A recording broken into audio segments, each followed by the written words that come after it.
paano labanan ng kaba at PANATILIHAN ang tiwala sa larong pitcha pool.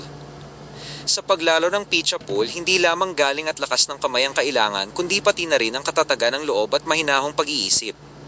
Madalas nating maranasan ang matinding kaba na umabot sa puntong namamanhid na ang ating kamay na pangplangketa, kaya naman halos hindi na natin may sundot ng tama ang tako.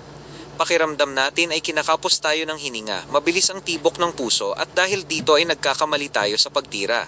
Higit pa rito, nawawala ang ating pagtuon sa mga dapat na diskarte at tamang paraan ng paglalaro, ang mga bagay na dapat sana ay susi sa ating pagkapanalo.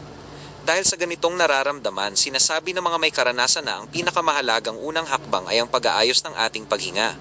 Kapag tayo ay kinakabahan, nagiging mababaw at mabilis ang ating hininga na lalo lamang nagpapataas ng tensyon.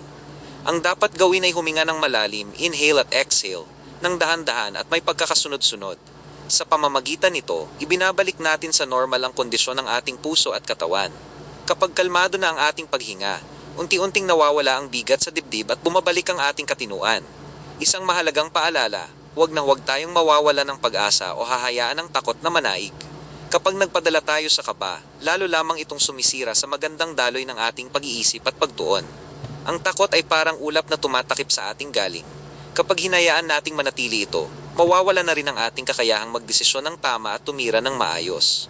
Ang kaba ay kalaban lamang sa isip at kung matitibay tayo, ito ay mawawala rin. May mga simpleng paraan tayo upang ilihis ang atensyon mula sa matinding kaba at maibsan ang tensyon sa katawan. Mas mabuti na laging may nakahandang candy o tsokolate na ilalagay sa bibig habang naghihintay o nag-iisip. Ang pagnguya o paglulon ay nakakatulong upang mailipat ang focus ng utak mula sa takot patungo sa ibang bagay, kaya't nababawasan ang bigat na ating nararamdaman. Maaari rin nating gamitin ang mga bagay na hawak natin sa laro bilang paraan ng pagpapakalma. Habang nag-iisip ng diskarte, hawak-hawakan at ipagpagpag natin ang ating tisa. Ang paggalaw ng kamay sa ganitong paraan ay naglalabas ng sobrang enerhiya at kaba na naiipon sa ating katawan. Kung masyado pa ring matindi ang pakiramdam, isa pang mabisang paraan ay ang paglalagay at paghimas ng ating kamay sa ibabaw ng sahig ng lamesa. Ang pagdampi ng palad sa malamig at matigas na ibabaw ay nakatutulong ng malaki upang maging payapa tayo at mawala ang kaba at panginginig na dumadaloy sa ating mga ugat. Sa kabuuan, ang pagiging mahusay sa pitcha pool ay nasusukat din sa kung paano mo hawakan ang iyong sarili sa gitna ng matinding tensyon. Ayusin ang paghinga, panatilihin ang pag-asa at gamitin ang mga simpleng paraan upang ilihis ang isip mula sa takot.